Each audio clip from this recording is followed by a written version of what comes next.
Chapter 8. Unification and Purification of Hinduism. In India, the divergences of worship between class and class, or group and group, are so great that some foreigners thought there was nothing like Hinduism, nothing in common at all between Toda and the Brahmins in worship, and that they reflected different levels of thought and had different contents of truth or degrees of philosophy in them. Todas worship might simply amount to bowing to natural forces or a few objects, whereas the worship by the highest cultured classes in temples and elsewhere reveals a great diversity of philosophical systems, of religious thought. Apart from this, the distinction between the worship going on in Shiva temples and Vishnu temples, and in Jain temples and other temples, was noticeable enough. The differences were sometimes sought to be bridged by enclosing Shiva and Vishnu temples in the same compound or inside the same building. In some cases, there was amicable worship of the different deities inside the same place, but in other, differences of view were intensified by the closer contact. In some cases, the bhaktas of Shiva claim that Shiva should have priority in procession and that Vishnu's procession must follow. The other group contests this claim. These and other similar matters appear, however, to be a quarrel over trifles. But there was bitterness enough to take the differences to courts, and even to the highest court like the Privy Council.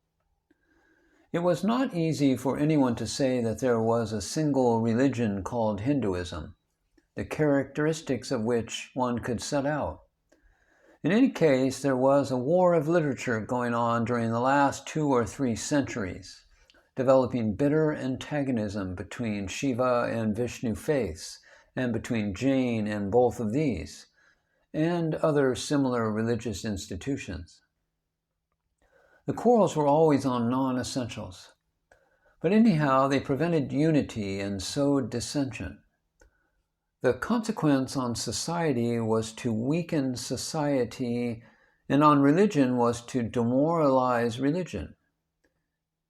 In order, therefore, to unify the peoples and to purify the religion and raise it to the highest grade, the great thing needed was to discover what was the essential substratum of all these faiths called Hinduism, and to bring in actual practice the adherents of all sets and views into one mass that could work harmoniously. Sri Sai has done marvelously good work in this connection. Having been brought up in his very earliest years by a fakur, the idea of unity of God struck deep in a root in him, and having changed at a very early age his residence and caretaker, and coming under Selu Zamindar's care, which naturally involved contact with various forms of God, Baba naturally developed the feeling that the one God, or Allah, that he knew in his earliest years under the fakur was the same as Venkatesa, that his guru at Selu worshipped, and that other gods or god forms that were incidentally brought to Selu or were visited by his master were all forms of the same God, the Ekam Sat, which means the real is one. So Baba had as the backbone of his religion the unity of Godhead in all names and forms. This is the feat that must be achieved by all in India, and Hindus especially should attain unity and purity of religion. Therefore, those who contacted Baba by worshipping him at Shirdi or elsewhere were deeply impressed with and felt this truth, that all God forms are God, that all that is Allah, Vital, Maruti, was what Baba told the Rahila. Baba constantly used one name for another, namely Vital or Khandoba, or Maruti for Vital. And it may be noted that advanced bhaktas following Hari, Hara, Guha, Bhajana, Padati do the same. He told Upasani Maharaj that he, Upasani, would get God's grace after 4 years of severe training at Shirdi. And the word he used for God's grace was Khandoba's grace. When he referred to Upasani's residence at Shirdi, he would say, Vitoba's temple. But Upasani Maharaj corrected him and said it was Khandoba's, for Vital's temple was inside the village and Khandoba's temple outside. Baba would again correct Upasani Maharaj and say, what is the difference between Khandoba and Vitoba? By persons who are ingrained in Hindu notions of difference between Shiva and Vishnu, Khandoba would at once be declared as Shiva's avatar, and Vital as Mahavishnu's avatar.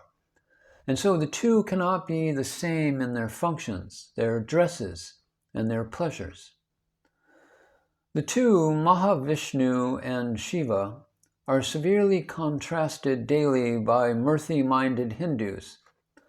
Thus, Vishnu is always dressed up in fine pitambar, that is, golden dress, and given a fixed number of ornaments, weapons, and insignia. Whereas Shiva is either undraped, as in the linga, or clad with tiger skin, and he wears his hair on the head in the form of a rough tuft. But Vishnu's hair is nicely combed and presentable. In the description of accompaniments also, living or other, the two are described differently and presented differently in temples.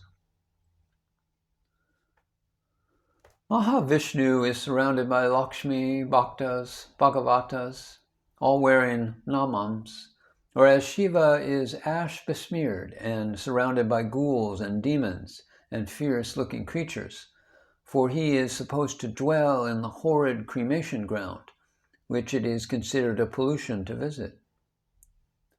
Hindu groups exultingly developed the peculiar merits, each of its own mirthy ideas, as contrasted with those of others. And the Vishnu Mata Khandanam by Shivites and the Shiva Mata Khandanam by the Vaishnavites gave plenty of scope for hair-splitting, philosophizing, and bitterness for centuries. And in practice, often the followers of each kept themselves apart from the others.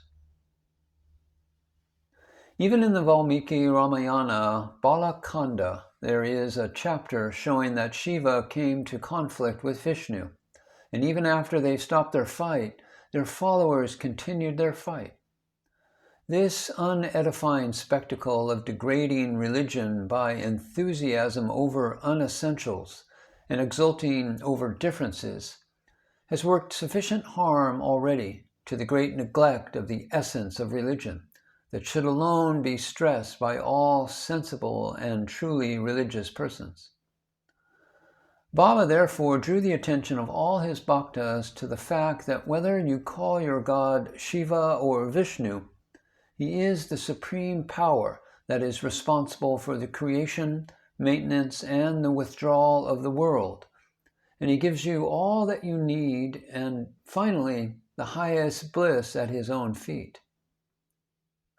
This being the central essence of all theism, is or should be the central plank for unifying all branches and sects of Hindus, and also unifying Hinduism with Islam and other theistic religions. In fact, world unity of religions can be achieved mainly on this basis. Sporadic teachings on the same lines existed. Shiva is the essence or heart of Vishnu, and Vishnu is the heart or essence of Shiva. As the scriptures say, anyone who makes the slightest difference between the two goes to hell. There are many similar authorities, but why go to authorities? Does anyone think that God, omnipotent, omnipresent, omniscient, who is responsible for the creation, maintenance, and dissolution of the universe, can be many? If there are many, the universe will be a chaos, not a cosmos. The above are functions or aspects of one and the same God. Baba was always impressing this silently on all. We have the opposite idea deeply ingrained in us. We are bodies, we think. So we think Shiva, Vishnu, and Brahma are embodied beings. Murtis with eyes, legs, nose, and crown. It is absolutely essential for the seeker after salvation to shed these and consequent differences. So Baba stressed unity just as even Srimad Bhagavata stresses unity. The Vedas, on which all schools rely, seem to support the idea of multiplicity of God, and in fact multiplicity of objects in the universe. In the Srimad Bhagavata, Krishna says, "The Vedas enjoin me, God. Me they express. What is stated tentatively to be refuted is I. This is the import of the entire Vedas, with me as their substratum. The Vedas affirm the existence of duality, which duality is but illusion. Refuting that duality at the end, the Vedas are satisfied." Baba did not stop with stating the principles on which all could be brought to a common basis. He went further and worked out the actual unity of the groups by bringing men from different groups and making them all form one solid block of Sai devotees under his own care. Those who came to Baba saw in him their only God, recognized him as their Guru Deva, and that was the highest religious sentiment that they had. And there was no possibility of their tearing themselves off into divisions, though their original loyalties in other respects were maintained. Baba hated intolerance and made people tolerate each other's views and peculiarities. He did not allow the Hindus under him to fight against the Muslim devotees. He removed asperites and made them work in unison as fellow devotees, as brothers in Sai faith. Thus, Baba worked out not merely the unification of Hinduism, but also the unification of Hinduism with the other great religion in India, namely Islam. Especially under Sufi influence, one sees that it is impossible to distinguish the essence of Hinduism from that of Islam. When the essentials of Sufism are put forward, it is difficult to say whether those essentials do not constitute real worship according to the Bhagavata doctrine. They appear to be equally Sufi doctrine and esoteric Christian doctrine also. Sai Baba is both a perfect Sufi and a Parama Bhagavata, following the Bhagavata or Parama Guru of the Guru Gita embodied in the Skanda Purana. The one thing that religions must agree upon is that God, the supreme power, is Sat Chit Ananda, existence, consciousness, bliss. The highest bliss that man can know is represented to be God, and God is therefore the ultimate goal of all religious striving. And every effort should be made by every sincere and honest seeker of truth to realize this real Sat Chit Ananda as the basis of the universe and the basis of his own personality. All personalities will therefore finally merge in the one grand personality, Param Atman, the Supreme Self, which is God and which is love. This is the essence of Baba's teachings and practice, and is well fitted to be the basis of unification of all faiths in India and in the world. But how can polytheism and monotheism be reconciled? This is a question on which theoretical differences of opinion exist in abundance. And theoretically, one can go on maintaining that monotheism and polytheism reflect different levels of thought and action, and that the two are poles apart. And in one sense, that is true. Yet, it is also true that is recognized in the lives of great souls and in the history of nations, that the two coexist and are reconcilable in mysticism. This is well illustrated in Hinduism. Is God really one of many? Are the various forms of worship of various gods and goddesses reconcilable with the worship of one God?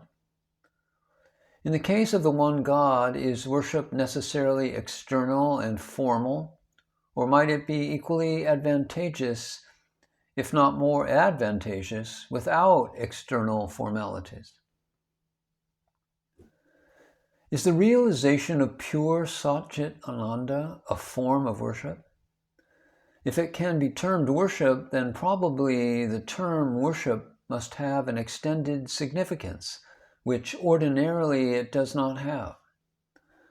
When a person is simply enjoying Satchit Ananda, he is generally referred to as in a blissful state, and he might even express his own condition by the words, Mem Alaham, I am God, or Eham Brahmasmi, I am Brahman.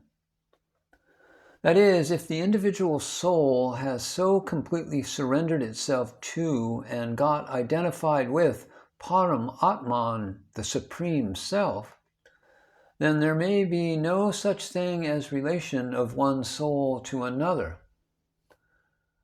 Worship is usually understood as the attitude of one soul, a jiva, towards God, viewed not as identical with it, but as in some way different from it, though the Godhead might include the jiva.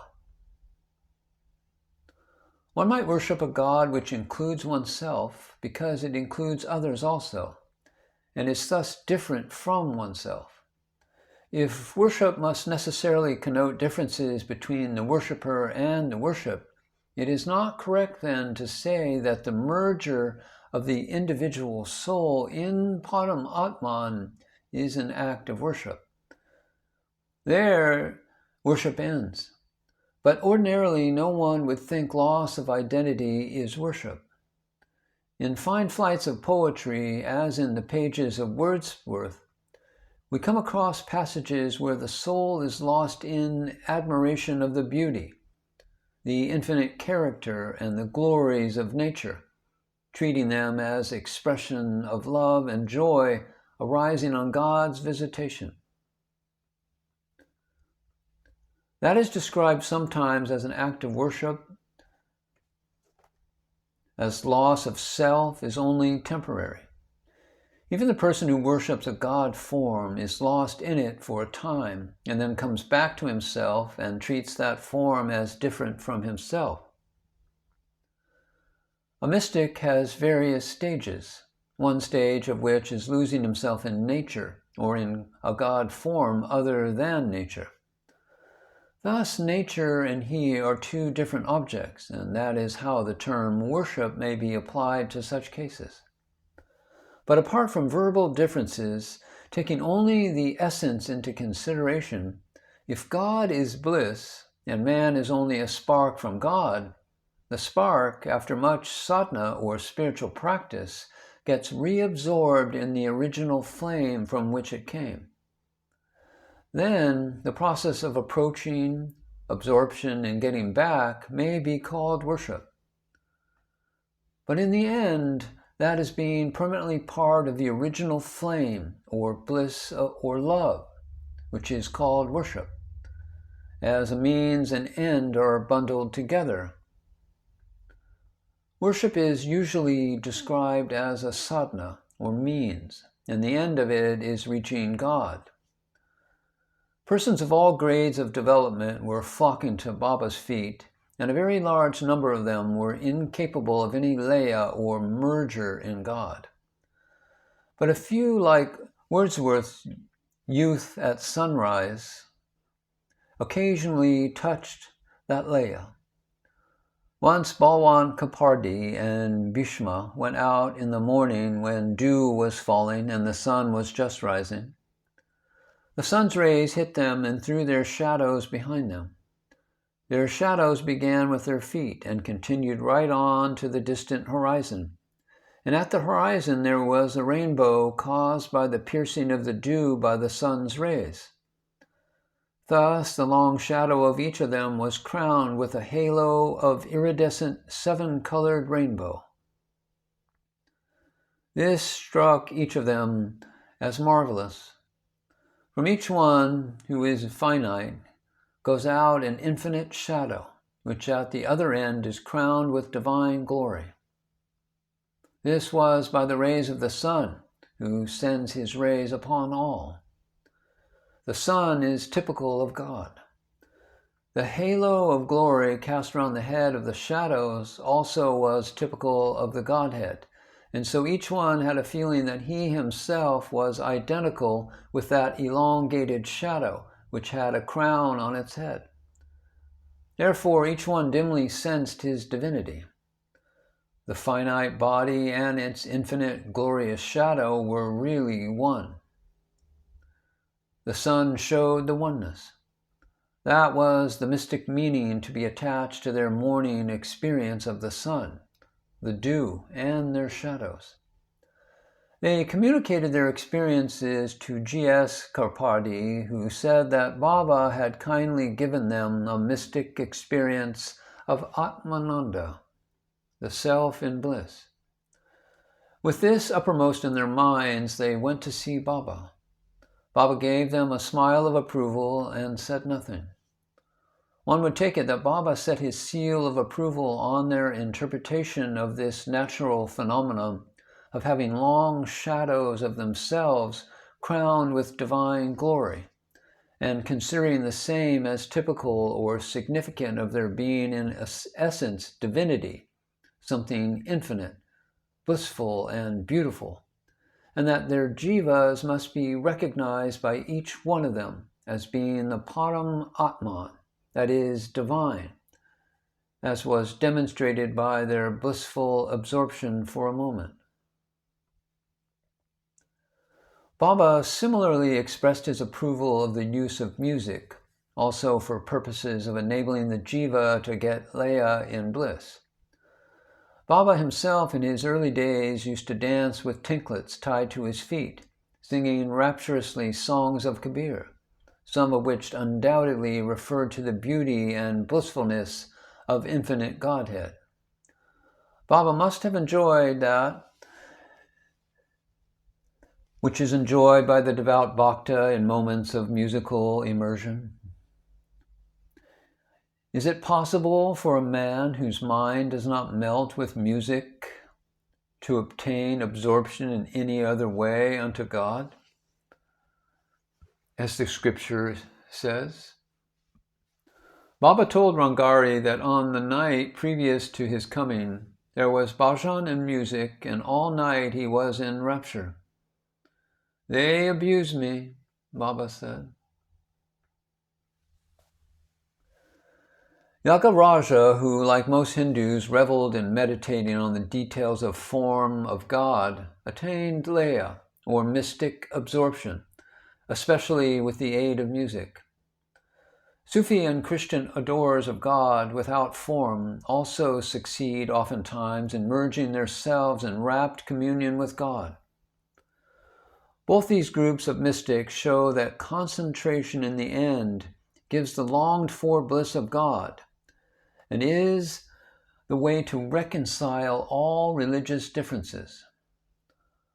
Baba, as the past master of mystic bliss and lord of cities, or spiritual psychic powers flowing from mystic concentration, helped on the reconciliation of these apparently conflicting faiths, polytheism and monotheism.